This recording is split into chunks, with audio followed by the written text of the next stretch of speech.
दोस्तों वर्तमान युग इलेक्ट्रिसिटी का युग है। ये मुझे शायद बताने का ज़रूरत नहीं है कि आज जीवन के लगभग हर एरिया में इलेक्ट्रिसिटी का इस्तेमाल किया जा रहा है। फिर चाहे हमें अपना स्मार्टफोन चार्ज करना हो या लैपटॉप चार्ज करना हो या फिर इंटरनेट ही क्यों न यूज़ करना हो, आज लगभग हर काम को करने के लिए हमें बिजली की आवश्यकता पड़ती है। आज बिजली इंसानों की ज़िंदगी का एक अभिन्न अंग बन गया है। अगर 1 घंटे के लिए बिजली कट जाती है तो हम परेशान हो जाते हैं, क्योंकि बिजली के ऊपर ही हमारे कोई काम डिपेंडेंट होते हैं। ऐसे में क्या आपको पता है कि जिस इलेक्ट्रिसिटी के बगैर हम अपने जिंदगी की कल्पना भी नहीं कर सकते हैं, वो बिजली बनती कैसे और ये बिजली बनने के बाद हमारे घरों तक पहुंचती कैसे है। दोस्तों यहाँ सबसे पहले तो आप 2 बातें जान लीजिए। पहली, विद्युत उत्पादन के मूलभूत सिद्धांत की खोज 1820 व 1830 के दशक में माइकल फैराडे ने की थी। और दूसरी, जिस स्थान पर बिजली पैदा की जाती है उस स्थान को इलेक्ट्रिक पावर प्लांट कहा जाता है। यह बिजली कुछ मात्रा में पैदा की जाती है और बाद में स्टेशन के माध्यम से हमारे इंडस्ट्रीज इवेंट घरों तक पहुंचाई जाती है। दोस्तों वैसे तो बिजली बनाने के कई सारे तरीके हैं, जैसे विंड एनर्जी, सोलर एनर्जी और भी ऐसे कई सारे तरीके हैं जिनसे आप बिजली बना सकते हैं, लेकिन इन तरीकों से बहुत ही कम बिजली उत्पन्न होती है। अभी आप एग्जाम्पल के तौर पर सोलर प्लांट को ही ले लीजिए। आज के समय में ये जानते हुए कि सोलर प्लांट बिजली उत्पादन में कितने ज्यादा सहायक है, तब पर भी आपको ज्यादा आज सोलर प्लांट देखने को नहीं मिलेगी। और अगर बात हवा की करें तो हवा से भी बिजली उत्पन्न करने वाले विंड टर्बाइन भी हर जगह अवेलेबल नहीं है। इस वजह से इन दोनों ही माध्यमों से इलेक्ट्रिसिटी बहुत ही कम उत्पन्न होती है। आप में से बहुत ही लोग ये सोच रहे होंगे कि जब हवा और सोलर से हमें ज्यादा बिजली नहीं मिलती तो फिर कहाँ से मिलती है। दोस्तों आपको बता दें कि इसका जवाब है पानी। आज के समय में ज्यादातर बिजली उत्पन्न करने के लिए पानी का ही इस्तेमाल किया जाता है। तो आप तक तो आप समझ ही गए होंगे कि बिजली पैदा करने के लिए अलग अलग माध्यम मौजूद है और इसके आधार पर ही पावर प्लांट भी मुख्य रूप से 3 प्रकार के होते हैं। Number 1 thermal electric power plant, number 2 hydraulic power plant, number 3 atomic व न्यूक्लियर पावर प्लांट। यहाँ पानी से बिजली को उत्पन्न किया जाता है, इसे हाइड्रोलिक पावर प्लांट कहा जाता है। अपनी आज की वीडियो में हम आपको हाइड्रोलिक पावर प्लांट के बारे में कुछ जानकारी देंगे। अगर आप किसी अन्य पावर प्लांट के बारे में जानना चाहते हैं तो हमें कमेंट सेक्शन में जरूर कमेंट करके बताइए। हम कोशिश करेंगे कि हमारे नेक्स्ट वीडियो उस पर ही हो। दोस्तों हाइड्रोलिक पावर प्लांट का सबसे ज्यादा फायदा ये होता है कि इसमें प्रदूषण बहुत ही कम होता है। हालांकि स्टार्टिंग में इसमें खर्चा ज्यादा आता है, लेकिन इस पावर प्लांट लग जाने के बाद इसकी कॉस्ट कम आती है। ये ऐसी जगह पर बनाई जाती है जहाँ पर बरसात या बर्फ के पानी को बांध कर या बांध बनाकर आसानी से इकट्ठा किया जा सके। इन बांध के जरिए हम न सिर्फ नदियों को रोकते हैं बल्कि उन नदियों को पानी को रोककर उनसे भी बिजली बनती है। और आसान भाषा में कहे तो पानी से बिजली बनाने में सबसे अहम भूमिका यहाँ डैम बनाना है। डैम बनाने के लिए इंजीनियर एक ऐसी नदी को चुनती है जिसमें पानी अधिक मात्रा में बहता हो, ताकि इलेक्ट्रिसिटी बनने के लिए रिजर्वियर्स में जरूरत के अनुसार पानी इकट्ठा किया जा सके। जिससे रिजर्वियर्स के बारे में नहीं पता, मैं बता दे डैम नदी के पानी के स्वतंत्र बहाव को रोकता है, जिससे डैम के पीछे नदी का ढेर सारा पानी इकट्ठा हो सकता है और ऐसे ही इसे रिजर्वियर्स कहा जाता है। इसीलिए जहाँ डैम बनाया जाता है उसके आसपास के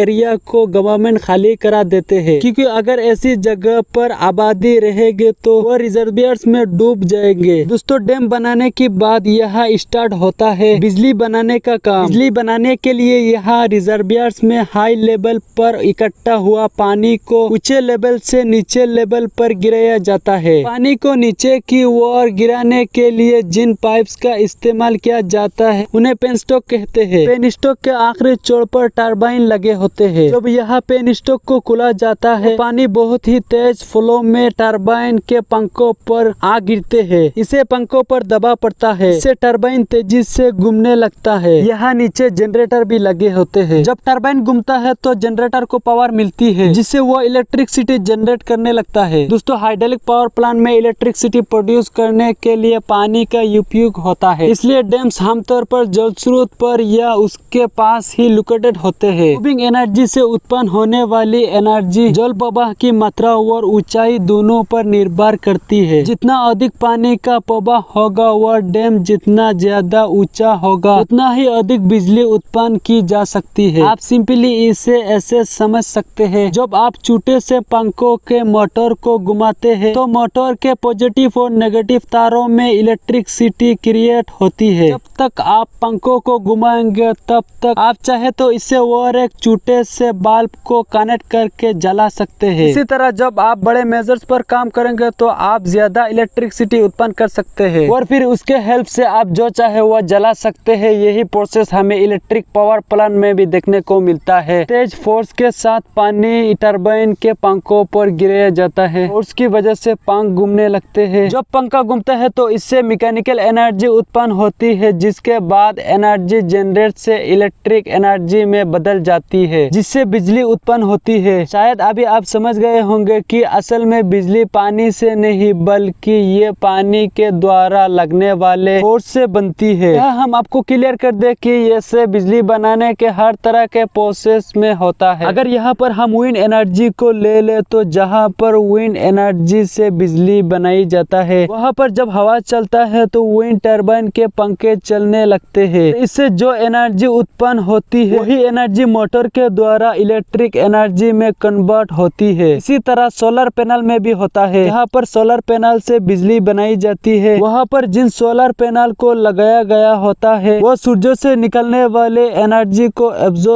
कर लेते हैं। इसके बाद वहाँ कोई सारे रिएक्शन होते हैं और फिर सोलर एनर्जी इलेक्ट्रिक एनर्जी में बदल जाती है, जिससे हम और आप अपने अपने घरों में बिजली यूज कर पाते हैं। तो पानी, हवा और सोलर के अलावा जिस भी प्रोसेस से बिजली बनाई जाती है उसमें भी ऐसी सिद्धांत से बिजली उत्पन्न की जाती है। तो यहाँ तो हमने बिजली कैसे बनती है ये तो जान लिया। आइए अब इसे भी जान लेते हैं कि पानी से जो बिजली बनती है वो हमारे घरों तक कैसे पहुँचती है। बिजली हमारे घरों तक पहुँचने के लिए बहुत ज्यादा ही लंबी दूरी तय करती है। इसके लिए बिजली को 3 स्टेप से होकर गुजरना होता है। ये 3 स्टेप है। Number 1 generation, number 2 transmission, number 3 distribution. Generation का मतलब बिजली के उत्पादन से है। ज्यादातर जगहों पर बिजली का उत्पादन नदियों को रोककर डैम के द्वारा होता है। डैम से इलेक्ट्रिसिटी जनरेट होने का पूरा प्रोसेस भी मैंने आपको बता दिया है कि किस तरह से नदियों के जल के प्रवाह से बिजली निर्मित होती है। बिजली को घरों तक पहुंचाने का जो सेकंड स्टेप है ट्रांसमिशन। ट्रांसमिशन यानी तैयार की गई बिजली को पावर लाइंस के जरिए एक जगह से दूसरी जगह ले जाना थर्ड स्टेप होता है। डिस्ट्रीब्यूशन का यानी कि बिजली के वितरण करना, जिसमें ट्रांसफार्मर के द्वारा बिजली को सबके घरों तक पहुंचाया जाता है। तो दोस्तों इस वीडियो में फिलहाल इतना ही। उम्मीद है आप समझ गए होंगे कि बिजली कैसे बनती है और उसे घरों तक कैसे पहुंचाया जाता है। अगर आपको आज की हमारी ये वीडियो पसंद आई हो तो इसे लाइक करो और शेयर करो अपने दोस्तों के साथ और चैनल को सब्सक्राइब करना बिल्कुल ना भूलना। धन्यवाद।